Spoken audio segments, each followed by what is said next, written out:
Ok. J'aimerais te parler de l'homme, sa naissance, sa tombe, sa raison, sa folie, ses fiertés, ses hontes. J'aimerais te parler de ce gosse, légèrement précoce, curieux de la vie, qui veut apprendre des choses, il grandit. Peu à peu s'épanouit, premier pas, premier mot, ses parents sont ravis, mais le temps file aussi vite qu'une étoile filante. Mais l'on sait tous qu'avec le temps elle perd de sa brillance, il brille. Grâce au foot, aux femmes, oublie l'essentiel et dans sa vie il stagne. Passe un cap, répond à sa mère de façon infâme. Dans leurs yeux à ce jour il n'y a plus que des flammes. Par les radotes, il glorifie la merde. Adolescent inconscient veut commander sa mère. Arrête ses études sur le champ sans réfléchir. Beaucoup sont partis de rien et ont fini par réussir. Ainsi soit-il, se dit-il en souriant bêtement. Nos vies sont écrites, regardant le Coran. Le mec se la pète, te ferait même la leçon. Croyons qu'il a tout vu, tout fait, il a 17 ans.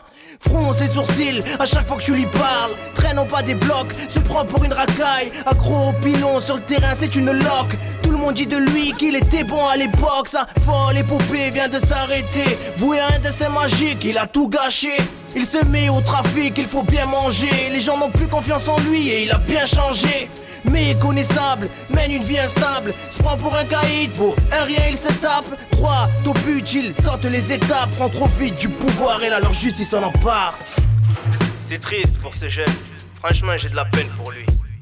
Méritait une vie meilleure, prometteur dans le foot, il avait une carte à jouer. Enfin bref, c'est le mec tout mon frère. Mais là où j'ai vraiment de la peine, c'est pour sa mère. C'est pour sa mère. Inutile de vous dire la peine de sa mère. Inutile de vous dire qu'aujourd'hui ça merde. Sa façon de voir le monde n'est plus la même. Une nouvelle vie commence, ce n'est plus pareil. Qui dit nouvelle, dit pas forcément belle. Se noie dans les cachets pour oublier qu'elle saigne. Ils ont pris mon fils, ils m'ont coupé les ailes. Un peu comme une reine qui vient de perdre son règne. Son fils s'est écroué, sa vie s'est écroulée. Viré dans la foulée, l'huissier veut la couler. Seul, abandonné, la maladie l'a frappé sans compter. Les appels de son fils qui ne cesse de pleurer. Là c'est la merde, elle arrête les soins. Elle stoppe le combat car pour elle c'est la fin. Elle a perdu pied dans ce grand bassin qu'on appelle le monde peuplé de requins. Sache que la plus petite des causes peut créer la plus grande des conséquences. Y songes-tu? J'ai pas l'impression à devoir faire aux hate, mais la pression, du coup t'es trop déter. Société de consommation nous coûtera l'enfer. Tout ça pour une paire de requins et un survêt mon frère. Ça mise sur l'éphémère, pas dans le concret, sur du court terme. Mais pas plus loin que le bout de son nez. Le bout de son nez. Mais pas plus loin que le bout de son nez. Le bout de son nez.